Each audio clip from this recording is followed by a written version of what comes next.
जौसेनिबो बांसिन BPF आरो BJPनि मावथि आरो मददगिरिफ्रा UPPL हानजानि खामानि मावनायखौ मोजां मोननानै UPPL हानजायाव जयनिं जादों।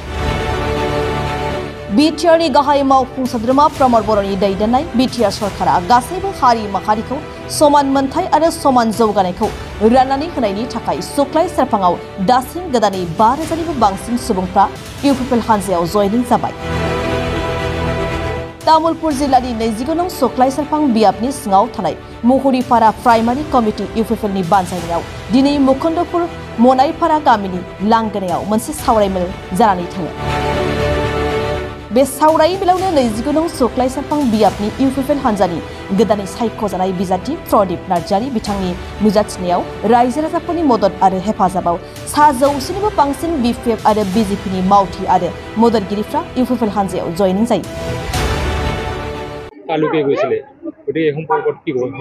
আপোনালোকে যোৱাকালি আপোনালোকে ছ'চিয়েল মিডিয়া হিচাপে বা প্ৰিণ্ট মিডিয়া হিচাপে আপোনালোকে গৈছে আৰু ইয়াত স্পষ্ট দেখা পাইছে যে বাছ 100খান বুলি কৈ আছে। বাছ আপোনালোকে গুণিলেই গম পায় যে ইয়াত 30খানমান বাছ আছিল আৰু এই 30খানমান বাছতো আমিওতো স্পাই এৰি দিছোঁ নহয়। তেখেতসকলে 30খান বাছ মানে দি দিছিলে ৰাইজৰ কাৰণে আৰু সেই 30খান বাছতো এই 6-7জন মানুহে মানে বহি আছে। আগৰ দম নাই, আগৰ মানে BPF নাই আৰু এতিয়া 2020ত নিজৰ শাসনত থকাটো EM থকাটো পইচা টকা থকাটো চব থকাৰ পিছতো তেখেতসকলে 3 নম্বৰত থাকিছে।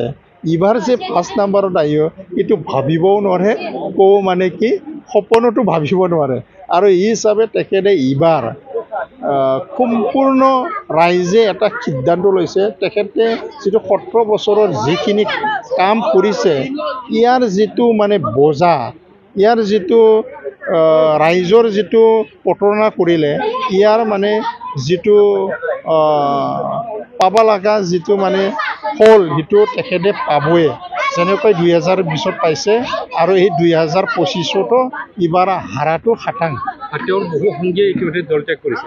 হয়, তেখেতে ভালকৈ নেতৃত্ব ল'ব পৰা নাই, ভালকৈ মানে এটা মিলা প্ৰীতিত লৈ যাব পৰা নাই আৰু ইয়াৰ কাৰণে দলৰ নেতাসকলে সকলোৱে ওলাই আহিছে। বেলেগ বেলেগ আমাৰ UPPLতো আহিছে, অন্য দলতো গৈছে। এনেকুৱা আমি দেখিবলৈ পাইছোঁ। আমাৰ UPPL দলত আজি তাৰিখত লাগি আমাৰ মানে যিসকলে মানে ষ্টেণ্ডিঙত থাকিছে, মানে কোনোবা বুথৰে হওক বা প্ৰাইমাৰী হওক বা ব্লকৰে হওক বা চেণ্ট্ৰেলে হওক বা ডিষ্ট্ৰিক্টৰে হওক, আমাৰ শুক্লাই চেৰফাঙত আজিৰ তাৰিখত আমি মজবুত আছোঁ। কোনো ইয়াত হেৰফেৰ নাই, ভালকৈ কাম কৰিছোঁ আমি। আৰু সেই হিচাপে আমি যেনেকৈ হওক প্ৰমোদ বড়ো ছাৰৰ পুনৰবাৰ যিটো চিফ হ'বই আৰু সেই চিফ হোৱাত আমাৰ শুক্লাই চেৰফাঙৰ পৰা আমি অংশীদাৰ হ'ব পাৰে সেইটোৱে আমি চেষ্টা মানে প্ৰয়াস কৰিছোঁ। আৰু আজিৰ তাৰিখতো আমাৰ শুক্লাই চেৰফাং সমষ্টিত প্ৰমোদ বড়ো ছাৰৰ নেতৃত্বত যি চৰকাৰ চলিছিল বা আৰু এতিয়া যি UPPL দলৰ নেতৃত্ব দি আছিল বা দি আছে, এই UPPL যিটো প্ৰমোদ বড়ো ছাৰৰ নেতৃত্ব দিয়া যিটো এই চৰকাৰক ভাল পায়, প্ৰমোদ বড়োৰ চৰকাৰক ভাল পায় আৰু বিভিন্ন জাতি জনগোষ্ঠীয়ে একগোট কৰি কিনি যিটো শান্তি যাত্ৰাদি লৈ গৈ আছে আৰু প্ৰমোদ বড়ো ছাৰৰ যিটো সমমৰ্যাদা, সম উন্নয়ন, সম বিকাশ কাম কৰিছিলে আৰু ইয়াৰ কাৰণে সকলোৱে স্পষ্টভাৱে এই শুক্লাই চেৰফাং অঞ্চলত আজিৰ তাৰিখত 5,000ৰো অধিক যোগদান কৰিছে। আমাৰ যিখিনি জনসাধাৰণ বা ভোটাৰসকলে আমাৰ লগত যোগদান কৰিছে, ইউথে হওক বা মহিলাই হওক বা জ্যেষ্ঠই হওক আৰু বিভিন্ন দল সংগঠনৰ কাম কৰা সকলে প্ৰাক্তনসকলে ইয়াত যোগদান কৰিছে। আৰু সেই হিচাপে আগন্তুক যি ইলেকশ্যন 22 তাৰিখৰ ইলেকশ্যন হ'ব লগাত ভাল এটা পজিশ্যনত আছে বুলি সকলো ৰাইজে আৰু বুদ্ধিজীৱীয়ে আৰু দল সংগঠনৰ নেতাবোৰ আৰু যিসকল ভোটাৰ ৰাইজে কৈ আছে। আৰু এই হিচাপে অনাগত ইলেকশ্যনত যি 22 তাৰিখে হ'ব লগা ইলেকশ্যনত শুক্লাই চেৰফাঙত খেক হাঁহি মাৰিব UPPL। বৰ্তমান BJP দখলত আছে সমষ্টিটো আৰু এই সমষ্টিটো BJP দলৰ পৰা আজৰি অনাৰ কাৰণে UPPL কেনেকুৱা কৌশল অৱলম্বন কৰিছে?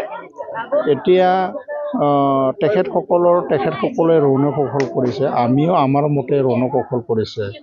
আৰু আমি শুক্লাই চেৰফাং হিচাপে ভাল এটা পজিশ্যনত আছে বুলি সকলো ৰাইজে কোৱাৰ দৰে আমি যি সময়ত 2020ত ইলেকশ্যন খেলিছিলোঁ, ইলেকশ্যন খেলাৰ পিছত যেতিয়া আমি সামান্য ভোটত হাৰিছিলোঁ আৰু সেই সময়ত আমি সেইদিনাৰ পৰাই আমি ভালকৈ লাগিছে ইয়াৰ যিসকলে মানে আমাৰ UPPL দলৰ নেতাসকল, কৰ্মীসকল, চেয়াৰমেন, ভাইচ চেয়াৰমেন আৰু মেম্বাৰসকলে একগোট হৈ কিনে আমি কাম কৰি গৈ আছোঁ আৰু ইয়াৰ কাৰণে ৰাইজে ভাল পাইছে। আৰু প্ৰমোদ বড়ো ছাৰে বহুত আমাৰ শুক্লাই চেৰপাঙত মৰম আৰু আশীৰ্বাদ দিছে আৰু প্ৰমোদ বড়ো ছাৰে ধুনীয়া এটা মানে এই অঞ্চলখন ডেভেলপমেণ্ট কৰাৰ কাৰণে চেষ্টা চলাইছিল আৰু সেই হিচাপে বহুখিনি কাম কৰিছে আৰু ইয়াৰ কাৰণে ৰাইজে UPPLৰ মানে UPPLৰ নেতাসকলৰ বা UPPL দলক মানে বিশ্বাসত আহিছে আৰু অনাগত দিনত ইলেকশ্যনত যি 22 তাৰিখে হ'ব লগা ইলেকশ্যনত ভোট দিব বুলি আমি আশা 100% আশা। আৰু ইয়াৰ পিছত যি BJPৰ যিটো মানে EM আছে ইয়াত তেখেতে এই 5 বছৰত বিভিন্ন গাঁৱত, অঞ্চলত, চুবুৰীত তেখেতে EM হোৱাৰ পিছত বা MCLA হোৱাৰ পিছত যেনেকৈ সোমাব লাগে, সুখতো থাকিব লাগে, দুখতো থাকিব লাগে ৰাইজৰ লগত, তেখেতে ভালকৈ মানে কমিউনিকেশ্যন বা ভাল এটা মিলা প্ৰীতিত থকা নাই বা গাঁও বা চুবুৰীত যোৱা নাই। ইয়াৰ কাৰণে ৰাইজে কৈ আছে যে দল সংগঠনৰ লিডাৰে কৈ আছে বা বুদ্ধিজীৱীয়ে কৈ আছে বা ভোটাৰে কৈ আছে যে তেখেতক এইবাৰ বিদায় দিম বুলি আৰু সেই হিচাপে বিদায় দিয়াটো খাটাং। ইয়াৰ কাৰণে আমি লাষ্টত আমি জিকাটো খাটাং। BTR EMগৰাকীয়ে সভাই বিভিন্ন সভা সমিতিয়ে কৈ থাকে তেওঁ বান সমস্যা সমাধানৰ কাৰণে বহু মথাউৰি নিৰ্মাণ কৰিছে।